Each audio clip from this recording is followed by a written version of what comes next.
Ontological Oxymorons. I'm your host, Joel Bouchard, a doctoral student in psychology, and with me is Mr. Norman Gayford, a professor of English and philosophy.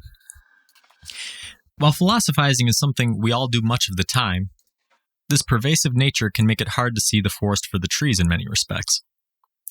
Attempts to define terms and fields while qualifying and quantifying can seem very abstract and conceptually challenging to the average person.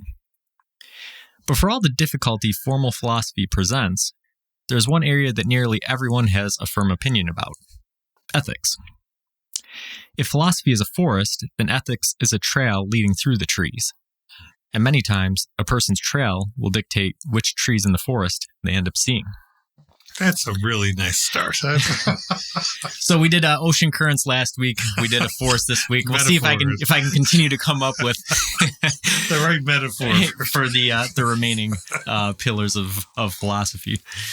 Yeah. So as I mentioned to you right before we started recording, we've gone over these topics in just little snapshots in the very first episode we ever did, and in that episode we started out going from big to small in terms of scope. And in this series, we're going in reverse. We're starting out looking at, we'd have to put small in quotations here, but, things of aesthetics and values, and then moving up to sort of bigger sections as we go along. So what is that pillar constructed of? Is it cement? Is it stone? Yeah, like we talked about last week. These are structural. There's structural integrity to them. So what is it that they're supporting? What is it that they're doing in this house of philosophy? So everyone is sort of familiar with the word ethics, but formally, what is it? Well, I think the part that most people would be familiar with, maybe the first two parts, would be the idea of trying to discern what is goodness, and what is its opposite, and then a secondary part is looking at deciphering or creating moral codes, the principles, the rules, so to speak. And then the third part is actually applying those good, bad conceptualizations, for instance, is, ought, should we, kinds of things, through the lens of the moral conduct rules that we debate and talk about, and apply them to a very specific situation. Gotcha. So, you're sort of alluding to kind of the subfields of ethics. Do you want to kind of go over some of them real quick? Yeah, some of them. It was. I read all the time, as do you, and I was rereading a number of things this week, and I found myself a new encyclopedia of philosophy used, which of course I purchased for my own library, and the subcategorizations are mind-boggling sometimes. So we won't necessarily go into all of them, and we'll get to the history in a bit, but we have really 3 or 4 main ones, and then they break off into shoots. So a tree with 3 branching large trunks, and then a whole lot of branches. Right. Okay. So in no particular order, we have virtue ethics, duty ethics or deontological ethics, consequential ethics or consequentialism, under which lots of things branch off, like utilitarianism and so on. And then sometimes we get into a fourth category, which really used to be thought of as part of the virtue ethics, but it's called care ethics. And that has to do with, as you might expect, starts with the medical field and then works onward.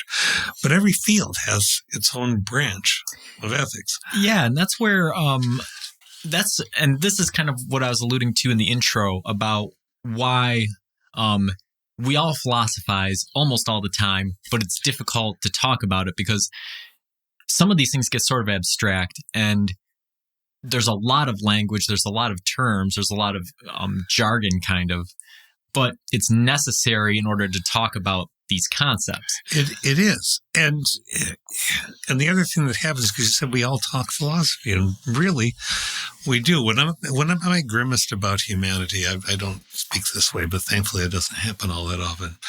But the essential part is the listening. So yes, I think most people have this impetus to want to talk about philosophy. And that's what we've been about, and happy anniversary again for 3 years. But, I think most people are about that. But if you start to do what Socrates did and pose a question, if you're in an environment where immediately people don't even let you finish posing the question before they tear in and say, no, that can't accept that. That's right. There's not going to be a conversation. There's not going to be an exploration. It's as if you're in a void and somebody's saying, well, I'm taking this side, even though there's nothing there. And I'm taking this side, even though nothing has been established yet. But that's my side, and I'm going to plant my flag on it. And philosophy really doesn't work that way. Right. Exactly. Yeah. So with these subfields, there's a lot of them that I think a lot of what you were describing sort of falls under the umbrella of like a descriptive ethics, which is more concrete. Like you said, every field, scientific fields and these things have their own ethical sort of codes, whether it's animal experimentation or, possible outcomes of research or all these sorts of things. Yeah. Sort of at a higher level, you have other categories like applied ethics and normative ethics. And really at the highest level, which is kind of what we're doing here, is meta ethics, right? So we're thinking about ethics. That's exactly it. Yeah. Where do our principles come from? Meta ethics asks those kind of big questions. So if you say, well, are they invented? Are they social creations? Did we come up with them in order so that we don't just kill ourselves utterly? Or do they come from outside? Are there universal truths that exist no matter who one is and whatever time one is? Is there a role for rationality, or is it just all about feeling? And what is the meaning of the term? So meta ethics. I think people know the word meta now, or the prefix meta, a lot more than they used to. Yeah, absolutely. Probably because of Deadpool, who I can't stand, as you know. But when you look out at the audience and you start talking, right. That's meta, because you've got a story going on, but then somehow somebody's commenting about that story while they're in the story. Yes. And that's what we're doing. Yeah, exactly. And so, I think it's definitely in the pop culture more often than it was. So I think the important thing to establish early in this conversation is, like in the intro, when I'm talking about average people having a hard time grasping these concepts, I'm not talking down to anybody. We're average people, right? A single person could spend a whole lifetime studying ethics and never get into all of the subfields and never do any of these things. And when you and I talk about these sorts of concepts, and then we offer up opinions, we are not saying that our opinions are fact or that we have some special insight into them. We're just trying to use our rationality and experience to come up with what we think about these sorts of things and bounce ideas off each other and really provide you guys, the listeners, with feel for your own rationality and your own thoughts about these things. Mm-hmm. So we've talked about, ethics. We talked about some of the subfields. So acute listeners who tuned in the last time might be wondering, well, isn't ethics sort of talking about values? What separates ethics from axiology that we talked about last week? It's an excellent question. I've been pondering that as I've been reading this week, because it's not oil and water. It's, as I play with my granddaughter sometimes in the sink, it's food coloring and water. And you know what happens when you put red in a bowl in water? Well, it's very pretty. And then the sun hits it and it changes a little bit. Then somebody puts green in. And it just changes, but it doesn't change all at once. It swirls outward. And that's really what we're talking about here. So values, as we talked about with axiology, there are really two things there that sort of happen in ethics. Two values, value neutral. What does a value mean? That's the meta kind of part of it. And then what are the values themselves? How do we go about valuing? And a moral code implies a value system, but it isn't a value system. If you go to a strictly theological moral code, thou shalt not, ... Okay, but the value would be why? Where does this come from? Right. So ethics is talking about values. So in that regard, there's many philosophers and philosophical schools that consider ethics part of axiology. Mm-hmm. Same way aesthetics is part of axiology and these sorts of things. And some consider it its own distinct thing. So for our purposes, like you said, there's going to be a fluid boundary. There's some osmosis happening between this barrier in and out. So not totally separate, but the field of ethics itself is talking more about establishing right and wrong and good and bad as opposed to just sort of, I guess, more generalized values, right? Mm-hmm. Mm-hmm. So we've been using it sort of interchangeably up to this point, and I think it's the Cambridge Dictionary. Some dictionary actually says that the two terms are interchangeable. Yeah, Cambridge says that. Oxford, the really best dictionaries apply. But I just valued something. I said the best because they're the most academic. But that's not. But I'm going to ask the question anyways. What separates ethics from morality? Are they interchangeable terms, or is there a difference in the way? There's a difference in a hierarchical sense. If you speak strictly, morals are very specific or quite specific principles that are formulated out of the broader, well, I'm mixing my metaphors, out of the broader umbrella that is ethics. And we talk about, we're going to talk about good and bad. We're going to talk about how we arrive at the definitions of good and bad. Well, that's pretty big and broad. Mm-hmm. We were talking about that sort of before the broadcast today too. But when you get onto morals are very pinnable bullet items, generally. Codifications of the abstract. Okay. So what would separate morals from like applied ethics? Or is that part of it, do you think? Well, applied ethics is when you're examining particularly controversial issues. So we take the issue that we've talked about, things like artificial intelligence or end-of-life issues, whatever you want to choose. But when you're talking applied, you're saying, as a bioethicist in a large hospital might, here's where we're going to go. Here is what we need to do. Here's what we ought to do. And then we actually get down to putting that in words. Right. We work it down from, I have a sense that we really need to do something about this, down to, what are the reasons that we feel like we need to do something about this, down to, here's what we're going to do this week. Okay. And that's really the structure. Would you say that ethics deals more with groups of individuals, whereas morality is an individual sort of? I'd like to say that I really can't, because sometimes it works, oddly, it works backwards.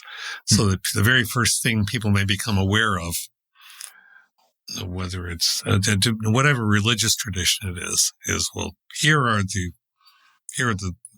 these are the don'ts. And more or less after the creation story, that's how the Bible works too. Don't do this. Okay, so if you start with the don'ts, then you're working upwards to the whys. Why this? Why that? And I think that most of us like to work from the broad down to the. So I do think that some people have mixed them up, and I don't want to overtalk it, because whether you're talking about ethics or moral codes, you're still in the same ocean, right, or the same forest. Mm-hmm. So I don't want to get too nitpicky about it, but really academically there is a difference. Gotcha. All right. Yeah. No, I think a lot of that makes sense. So yeah, we've kind of talked about the essence of ethics here. We've examined some of the broad subfields, and hopefully a lot of those terms have become a little bit more clear to listeners as we get into other sections of the episode. So you just mentioned it, and now I'm kind of curious. Do you believe that ethics and religion developed corroboratively? Well, here's where I get in trouble. No. I think that ethics, as humans evolved, and no, I can't point to what year, what, way vague, okay? But to me, you have humanity before you have religion. In my view, we create religion. That's not to say that there isn't a God or gods. There isn't something supra beyond us. But you come to realize that if you go that way, and you start saying, well, no, I just like, no, I shouldn't go visit a giant beast without something in my hand to defend myself. Well, all right, then if you say, but should I kill that beast? Then you're getting into ethics. And that still is not necessarily tied to a religious structure. Yeah. Yeah, this is a fascinating question. And we've done so many episodes that I don't actually remember if we've done an episode on religion. But that would be a fascinating question. Well, I think we can revisit. There's absolutely no way we covered everything there was to talk about religion if we did one. Yeah, right, exactly. And we're a different place now in both of our lives than we were when we had the discussion. Right. But yeah, I don't know if we've done one, but it's a fascinating question that has huge implications on not just your philosophy in general, but also on the ethical question. Sure. Talking about the origin of religions, right? Because there's several different ways you can approach it. You can approach it from sort of an atheistic viewpoint where you say, okay, there's no God, there's no supernatural plane. Basically, it's materialistic, right? What you see and what science can describe is what you get. And so as a result, humans create religion from a human urge that originates inside the brain. And that's all there is to it. You could also sort of have the viewpoint on the opposite ends of the spectrum that most organized religions tend to espouse, which is that there is a God, there is this sort of realm, and they reveal or dictate religion to humanity. Mm-hmm. But somewhere in the middle, kind of like what you were just alluding to now, you could have the view of religion that there may be a God or a religious or spiritual plane out there that we discover through our lives, right? Now all three of those, yes, and think about the ethical implications of all three of those scenarios, right? Mm-hmm. How you approach your value of right and wrong and good and bad can be drastically different depending on which one of those scenarios you believe actually exists, right? You've just expressed so well the trio, in a sense, of the philosophers that everyone can name.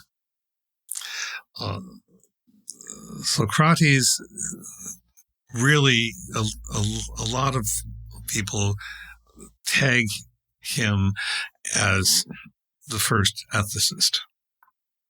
And what he primarily seems to have done and again, that's through the eyes of his student Plato, is to ask questions which are an attempt to define terms. What is courage? What is piety? What is justice? And so on. And then to have a back and forth, trying to figure what that is. And then when doesn't it apply? And how do you have to redefine? And then Plato goes to the, in essence, theological, the idealistic. Here's the changing realm and then the realm of the unchanging. Okay. And then his student, Aristotle, says, nope. Essentially, I'm obviously oversimplifying, but essentially says, nope, ethics is natural, ethical naturalism. It's not a term he invented. That was way down the line. But just to say that, no, it's within us. Yeah. And we wrestle with it. So those three views are essentially there. Yeah, yeah. And it's funny to, again, everybody's making this decision individually, and it's impossible to say that there's a right or wrong scenario, right? Because from a philosophical viewpoint, right, I can't disprove the notion of God, but I also can't prove the notion of God in a scientific.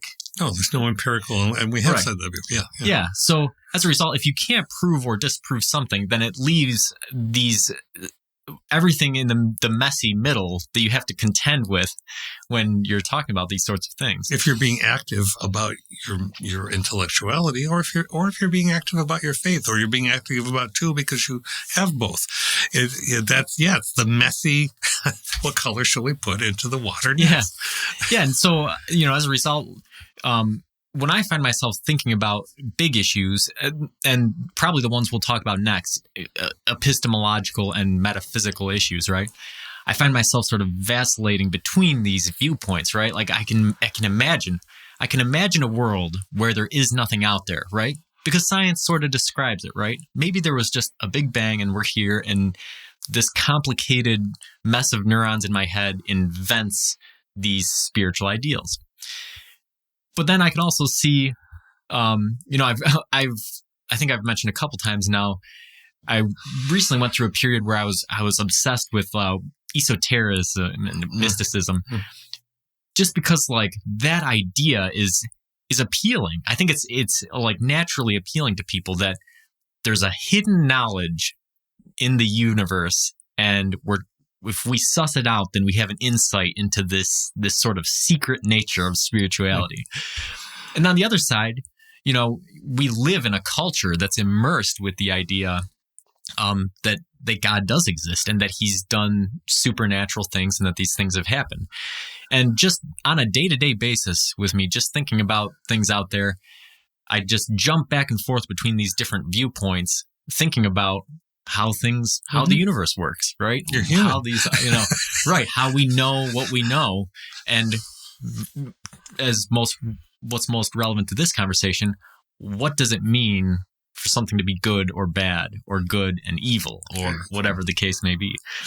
So, really interesting, just how complicated and and that makes some people really uncomfortable.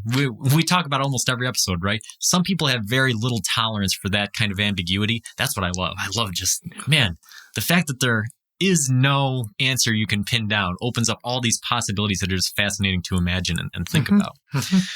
So how has the study of ethics sort of changed across history and culture? You talked about those big three that kind of went in a sequential order in Greek philosophy. What sort of other things have happened over history or in different parts of the world regarding ethics? All right. Well, if I stay with the Western for a bit, and side note, you and I are going to talk about a book I've been made aware of that's been around for quite some time, that is apparently the quintessential first primer on African continent philosophy, and I think we ought to read it and have that discussion. So that's a side note. Yeah, but I wanted to say that to you while I remembered it. But okay, so we go from the big three, and this is not like year by year by year. We'd be here for because there isn't a year by year necessarily. But let's go to the Romans. let's so in those times and terms, we have many branches, but a couple that most people are aware of is Stoicism and Epicureanism, and both of which are about the idea of self-discipline. Epicureanism aiming to have people reach a state of ataraxia, which is essentially balance in one's emotions. And Stoicism taking the position that you distance yourself from that which you need, and you take life as it comes. You change essentially the aphorism we see on bumper stickers sometimes. Change what you can, put up with what you can, and that is a large focus. Then we move, we jump again, and we'll jump to Saint Augustine.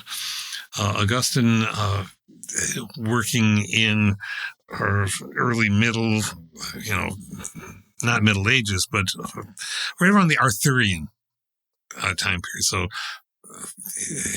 most influence, when obviously he was alive in some sense, but between 300 and 400 AD, and then spilling way onward into the Middle Ages. And Augustine is really talking a lot about free will. Now, other philosophers before that talked about free will, but there's the focus, especially because it's a theological focus, because he's trying to come to terms with God giving us free will. And that's something we still talk about. So all these things we still talk about. These guys focused on them, surfaced them for us. Oh, let's see. I'm not going to go everything on my cards. But let's jump ahead into like the 1500s and Thomas Hobbes, who's the first one to really articulate the idea of contractualism, the social contract. The world is brutal, and unless you set rules down in which there's you are working under a governmental a governance of some kind, then everybody's just going to destroy each other. I'm so badly simplifying this. Is this working? Yeah, no. And then we go to Kant, somewhat later, who's trying to figure out are there universal principles? We've talked about this before, but within the bookends of what he thought of as laws of freedom, which are what might be naturalism, before it again was defined, that come from within us, and then are there external principles that just are so that we and can be universalized. And then we move, and there's so many other ones, Leibniz and Spinoza, and I just can't name them all because it would just clutter this all up. But it's interesting because you can see how these philosophical paradigms will have influences on ethical thinking. Like you said with the Romans, right? It's a lot about self-discipline. Well, where does that put the ethical emphasis? It's sort of on emotions, right? Yeah. They're sort of saying, all right, well, if you're looking at what's right and what's wrong, really it's how you experience emotions is what's determining your kind of right and wrong. Yeah. If you look at Augustine, like you said, he was battling with free will. And the free will, determinism versus indeterminism conversation has huge ethical implications because there's determinists that say, if you're looking at things from a determinist paradigm, somebody who murders somebody else cannot actually be considered guilty or be punished because they had no control over what they did. That's a huge ethical statement to make. It certainly is. And again, just sort of flowing throughout these sort of different paradigms, different schools throughout history, where ethics fits into the specific thinking has huge implications for the entire thought or school as a whole. And what the zeitgeist of a particular time period or the new ideas emerging from that time period do with the old stuff and reshape it again. It's that morphing again. Yeah, so that was good. And again, we're not trying to cover the entire history of ethics, but just giving you little thumbnail images, right? Something that you can click on, right, and pursue on your own. And I'm sure that in future episodes, we'll probably go into depth on several of these things. if we didn't already. So that's sort of the formative, right? We talked about the essence of ethics and kind of broadly described it. We've gone over some of the history of ethics there now. So let's get into the speculative portion, which is really what the conversation is about. How do we define good and bad, you know? We're still working on that, aren't we? Yeah, and it depends on the paradigm that you're in as well. Well, okay, so and are you there's ethical objectivism that says that a thing is so no matter who says it, essentially. And there's ethical naturalism that says, and so ethical objectivism merges kind of with ethical logicism or logical approach, with saying that ethics is about rationality. And various stages along that spectrum, you can go from the muddy right out to it's all about logic, Spock, it's not about anything else, to ethical naturalism, which asserts some, it's diverse, but some of those practicing within it say, well, emotions are a subset of ethics itself and of logic. You can't separate logic and emotions. That you can't have ethics without emotions, essentially. And so how we define good, the first thing we do Socratically start with, well, what is good? Do we define it against its opposite? Is it good? Is it a good to have the capacity to destroy someone? And then, of course, you say that, no, wait a minute, what do you mean by destroy? Okay. Is it good to have a culture that says we can kill sometimes? And automatically, just asking that, no, wait a minute, no, killing is never right. Well, I didn't say right. I said good. Is something right different from something that's a good? And sometimes it is. Yeah, and is something that's right different from something that's just? And is yes, and is something, so you get into these sort of categorizations, and yeah, like you said, it really prevents you from asking the high level questions, right? So if you're taking that Socratic approach, right, and you said, well, is it good to kill? That's really not enough, right? You say, well, you have to back up. Yeah, you have to add the sometimes. You know, well, what do we mean by kill? Does it depend on the situation in which one is doing that? Is it sanctioned?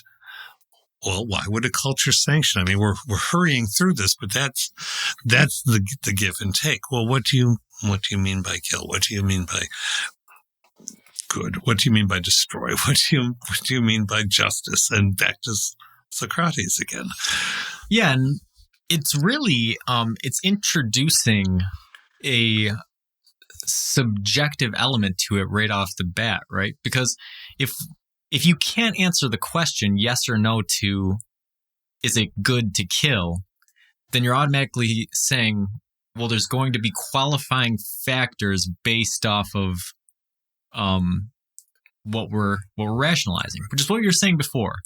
Can we accomplish that? Can we answer the question, is it good to kill, purely through logical, rational means? Or is there always going to be an element of emotion that plays into how we answer that question? I think so. Now we'll step it back. Let's go to something not less hot spotty, but perhaps less grim, although some people would disagree with that. Is it a good for a society to be able to mandate the necessity of taking a medicine in order for the culture, the society as a whole to stay healthier? In fact, as for the planet as a whole, is it good for a mandate to happen. And the reason I bring that up, because it's controversial, and that's what, the third part of ethics is about, is taking issues that are controversial and trying to talk about them. But then you can break out and I'm not wandering away from it, but I'm saying in order to have that conversation, then you need to break out what you think is the relationship, again, politics between government and people. And is it right to do something, to mandate something when people are not doing it themselves? And is it right to privilege the health of the planet over the choice of the individual? And is it good that a person who will carry a sign that says, "My body, my choice," is also anti-abortion? And castigates people who carry the same sign, you see, but that requires backing away from it, having somebody else you're talking with who isn't going to jump all over you, spitting, yelling, stomping, the emotions totally out of control, because they got to assert that they're right. Each one of us so desperately wants to assert that we know.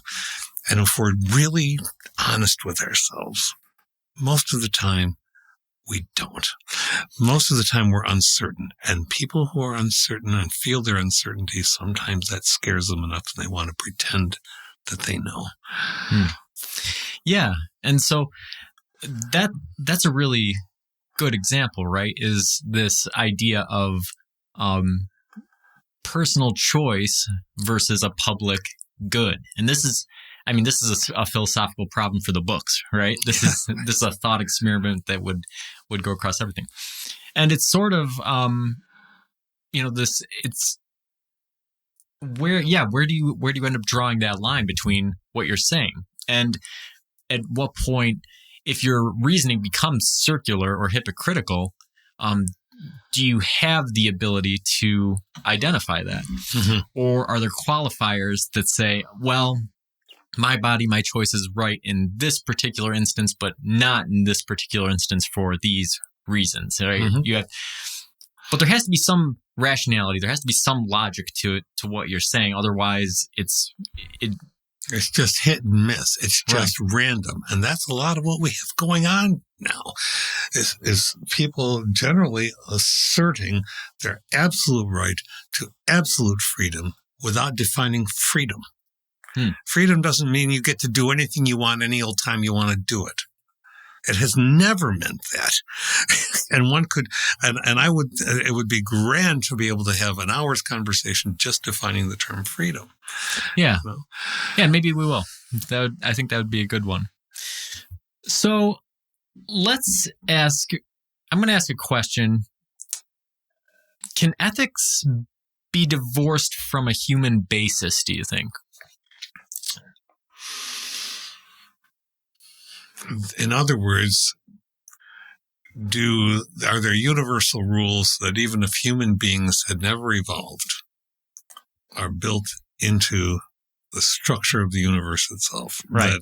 That some other life form would live by? Yeah, so that's probably the easiest way to thinking about it, right? Is, let's say there are no humans, but maybe there is an intelligent alien civilization that evolved somewhere else. Do you think that they would have a similar ethical? But you know what? That thought experiment doesn't even necessarily work, but because the evolution of organisms and communities would automatically steer you towards having certain ethical ideals. I was mean. I sent us off in the wrong. I couldn't help it. Okay, so let's bring it back. Are there universal principles that no matter what human being you are in any part of the planet, at any time period of our development,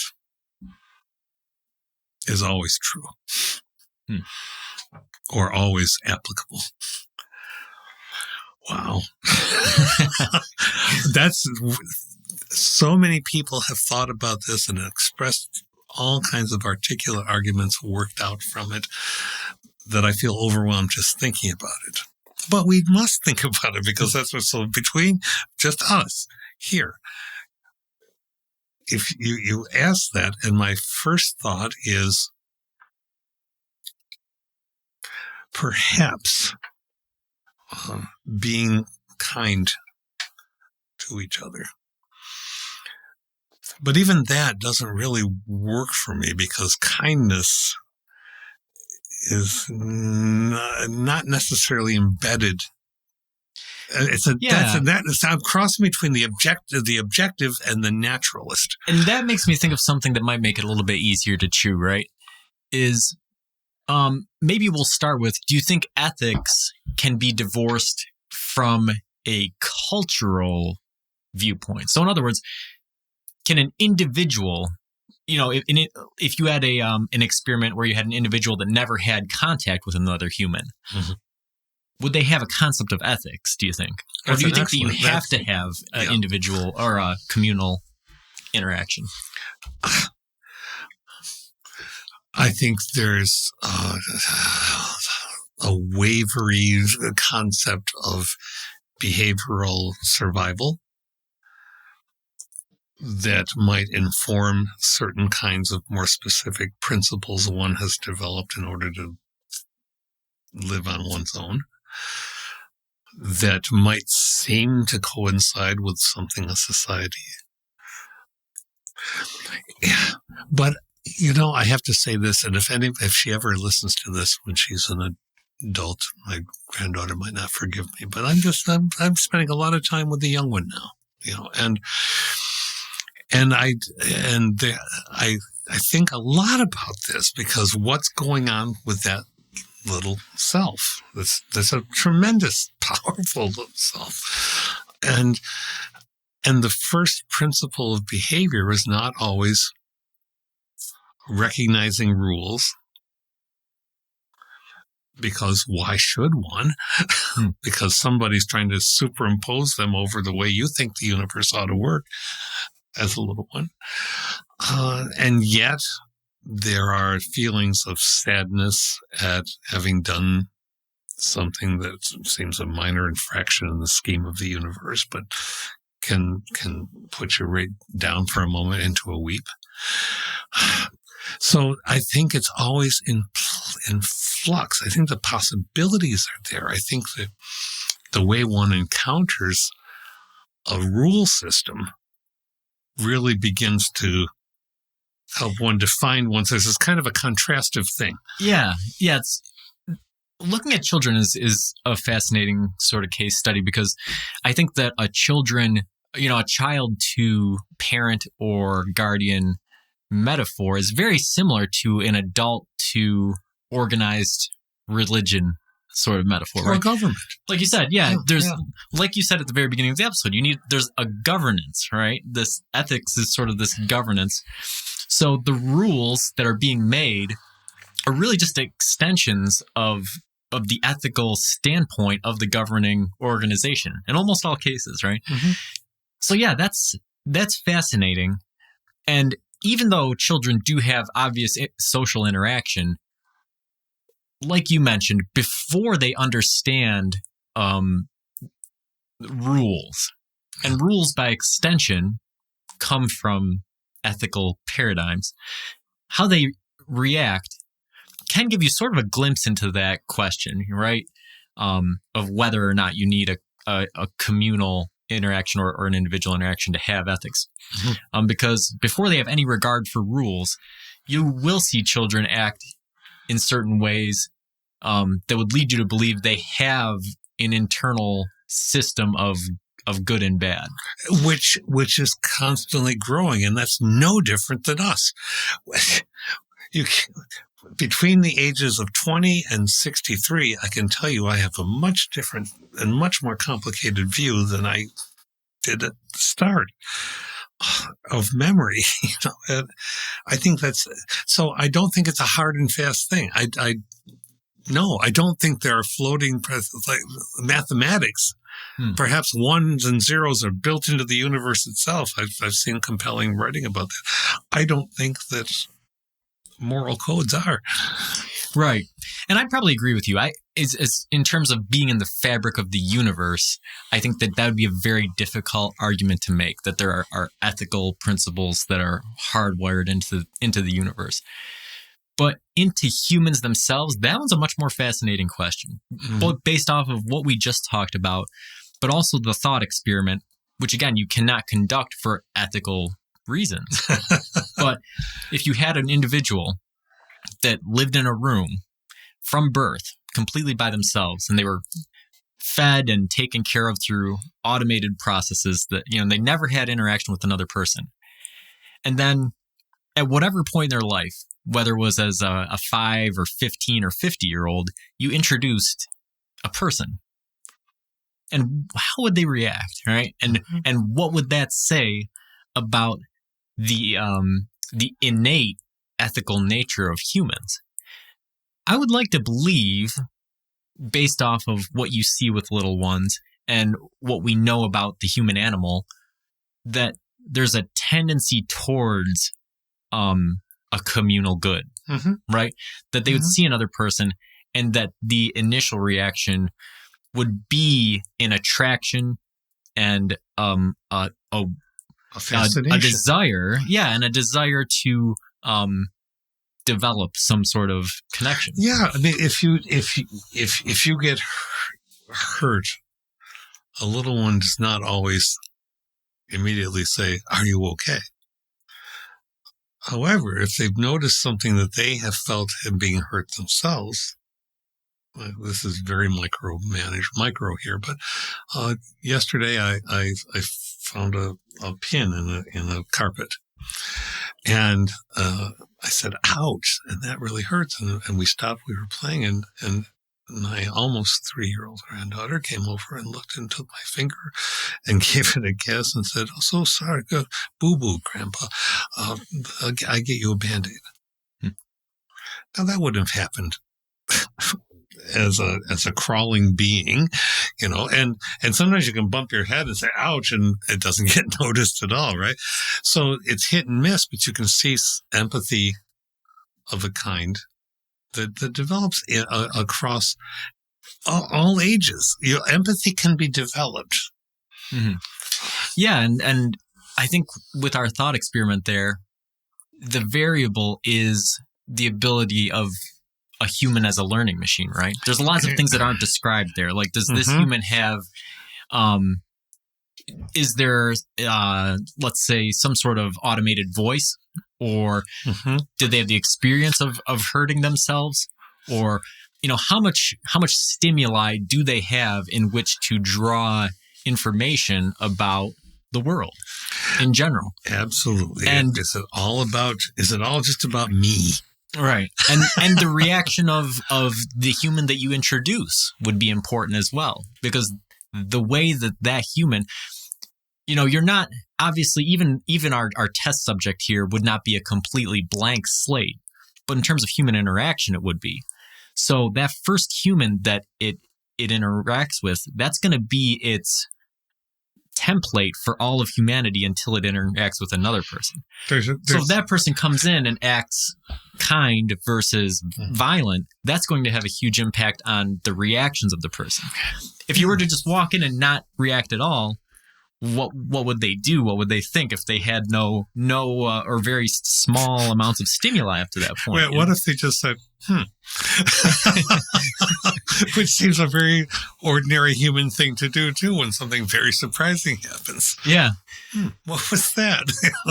Yeah, it's a fascinating idea, and that's these sort of philosophical just thought experiments are what it really keep me interested. And what we're talking about here too is there's a branch of ethics which you've been alluding to, which posits, and it's been shot down many times, but it still lives, but posits the ideal person. Are these rules, are the rules we can discern from the ideal person? And right from the start, you can see the problems in that because, well, what makes an ideal person? Would we all agree what an ideal person is? Nope.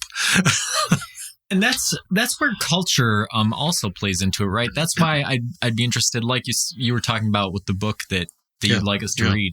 The environment that people survive in, the types of communities they have, the type of interactions they have with other communities, all of these things add into the sort of cultural ethics that people experience. Every bit as sophisticated as our own. That's back in the old days when white culture thought it was it.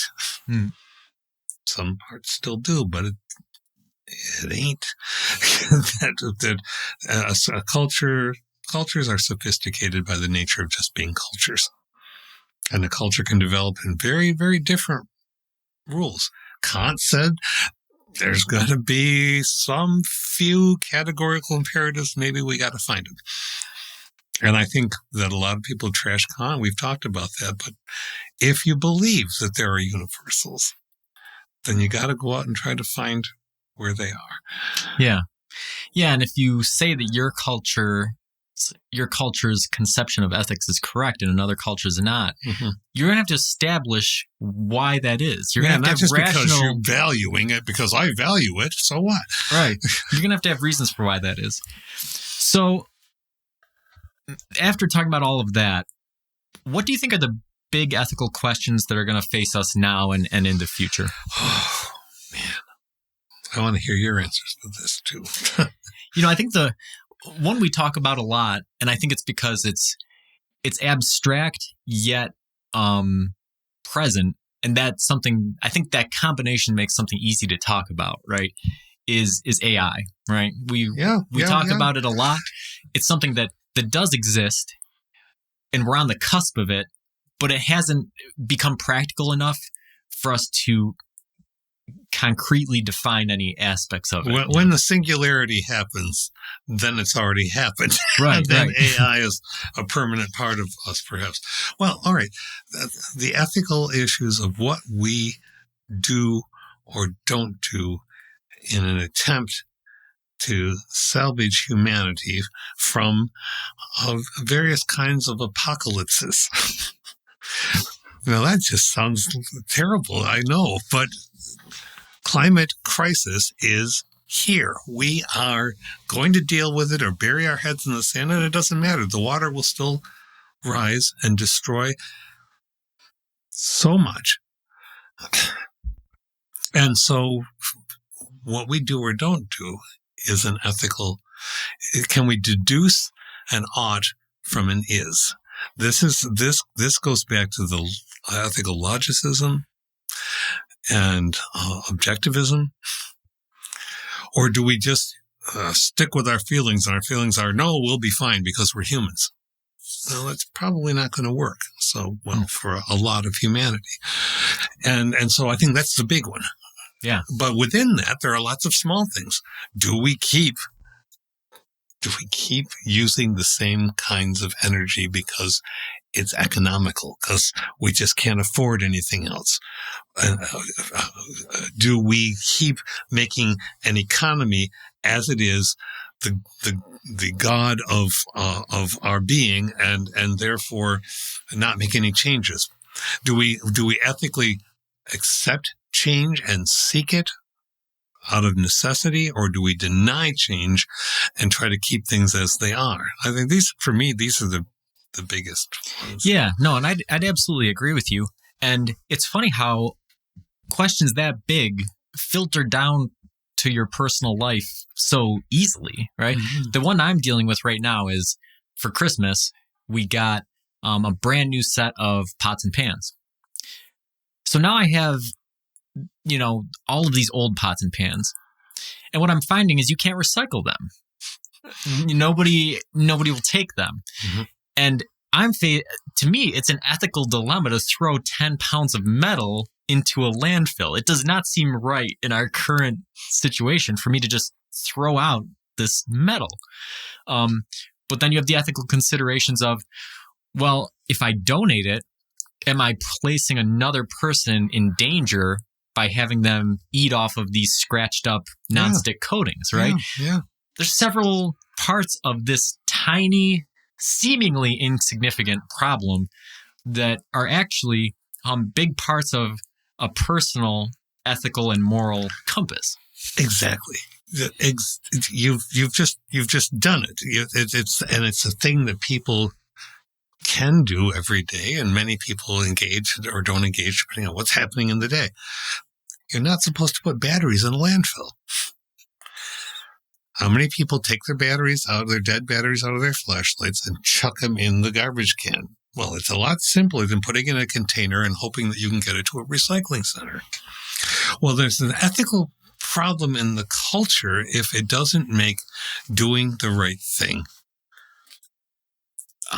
efficient. Yeah. And I deal with that at work as well.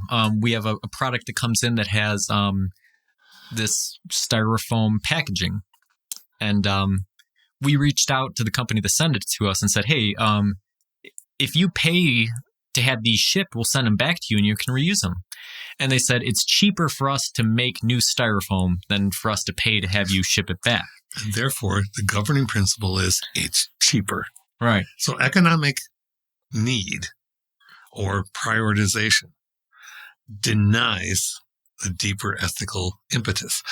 And so at that point, as a company, we could have said, okay, well, we made an attempt, so we're moving on. Instead, we reached out to several different places and eventually found one that said, well, what type of styrofoam is it? We said, oh, it's polyethyl, blah, blah, blah. They said, hey, you know what? We happen to be able to recycle that exact type. So if you fill up a shipping container full of this stuff, we'll come pick it up once a month and recycle it, right? Cool. So again, it's this idea of, right, you're thinking of it culturally. Is it ethical? Is it moral to make it easier to do the wrong thing than to do something that has a utilitarian good, right? Mm-hmm. It's good for everybody if we learn to recycle. And it doesn't really matter what you think about climate change, right? Basically, rationally, right? If I can say to you, is there one Earth? Yes. Is that Earth of a single non-changing material property? Yes. So are resources finite? Yes, necessarily. So if we continue to use more resources or manipulate them into things that we cannot reuse, do you think that that's going to end in disaster? Yes. Thank you, Socrates. See, yes. It doesn't take a long line of questioning to get there. It only takes a few questions to get to the point to say, we need to start learning how to reuse some of this stuff or start to recycle it. If we had to have, and this too, I think, is an ethics issue that people encounter all the time. If we were not able to send our trash to some invisible landfill somewhere in La La Land, there is no such place. It's going to be near somebody's living, and it's going into the ground, and things happen when things go into the ground. If we did not have that, how would we change our behaviors? And what would that do to the economy? It would have to be a different kind of economy, wouldn't it? That's scary. You bet. But it might be best for humanity. Right. If you bring decisions home like that, it's funny how people's decision making would change, right? If you were responsible for disposing of all your own garbage, or if you were responsible for getting all of your own food, how many vegans do you think there would be if you were responsible for your own food? How many people have the stomach to kill and process an animal? There are people out there. I know we live in an area where we know lots of people that do it. Yeah. And, and some people have a moral code that says that killing animals like that is wrong. And some people don't. But some people, it would just be practical, right? When faced with the notion of having to end something's life and process it versus just buying it in a store, I don't think that they'd be able to stomach it, right? Mm-hmm. So yeah, these sorts of, again, down on the ground kind of issues. Right. And it's a thought experiment, right? It's a thought experiment. What would somebody do if they had to take care of all their own garbage? Or what would they do if they had to take care of all their own food? But although it's a thought experiment, it is also practically happening, right? This garbage is being made. This food is being consumed. It's just taken out of the individual context. And the thought experiment can ignite a change, however slight, however inconsistent, in one's own behavior. One thinks about it. And these are not heroic things. We're not heroifying this. We're talking about practicalities. So here's a really seemingly silly thing that has taken me time to train myself to do. And it's also going to sound privileged because I suppose it is. So I often go to a coffee shop in the morning and grab a coffee on my way to do my duties. And sometimes I pick them up for my son and daughter-in-law. And how long did it take me to think I should just keep that cup holder that they offer for multiple cups? It's made of recyclable material anyway, but I should just keep one in my car and then take it in with me. I'm a reasonably intelligent person. It's just taken me a long time to I could do this, right? And I did. And the coffee shop owner this week, when I did, he said, "Thank you." And I said, "Why?" And he said, "Because that's one less that I have to acquire." Yeah, and think about the chain reaction of that, right? If you had an empty room and every time you went to buy a coffee, you threw one of those rings in there, right? And you think about how many would add up and how much paper would use and how much it would cost the shop owner, right? Well, now your economical and your energy efficient and climate goals line up. And there's a lot of scenarios where those things could line up. People just don't take the time to experiment them. That's you and I, really we've sort of been on a journey with it together where it seems like every once in a while you come over and you and my wife, Amanda, are talking about, oh, well, I found this place to source sustainable tissues, or I found this place that has compostable garbage bags. She's been wonderful about that. And these things are not radically more expensive than your normal things. The quality is not radically different. It's a very small, almost imperceptible change that has the ability to have profound impacts if it's adopted at a large enough scale. Yeah. And those are the kind of ethical questions we have to ask ourselves: is are we willing to make small, imperceptible changes? Are we willing to put up with a small amount of inconvenience or a small amount of reduced consumerism or a small amount of personal responsibility in order to avert a larger catastrophe that up until recently has been very abstract, very conceptually hard to quantify, but recently has become a regular staple of our news system, right? And how it's affecting us. And, is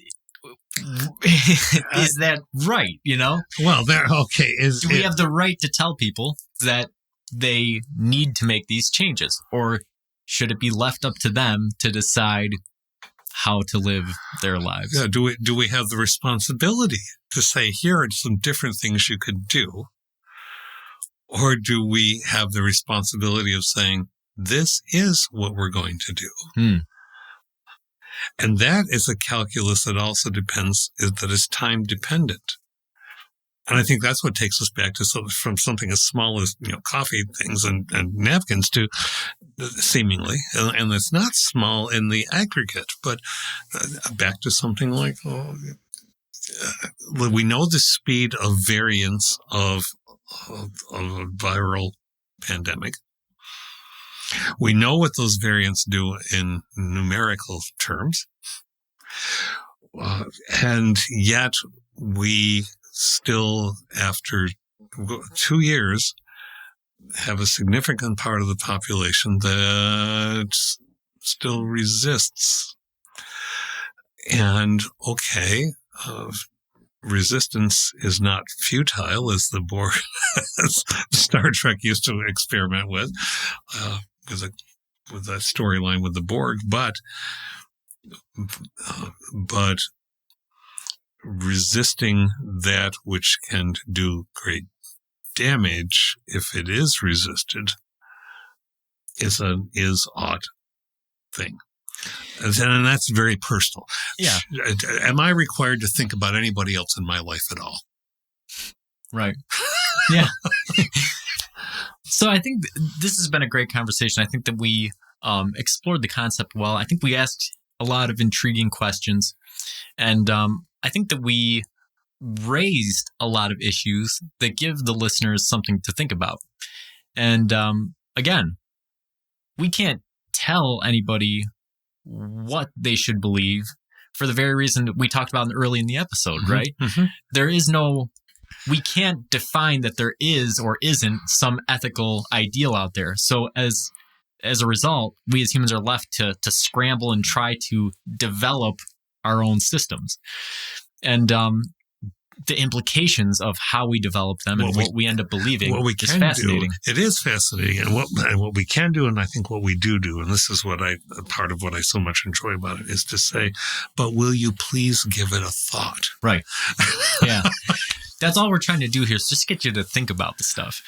Because if you think about them, you'll come to much more well-rationed decisions. And you might even change your mind about some things. Mm-hmm. So until next time, keep pondering.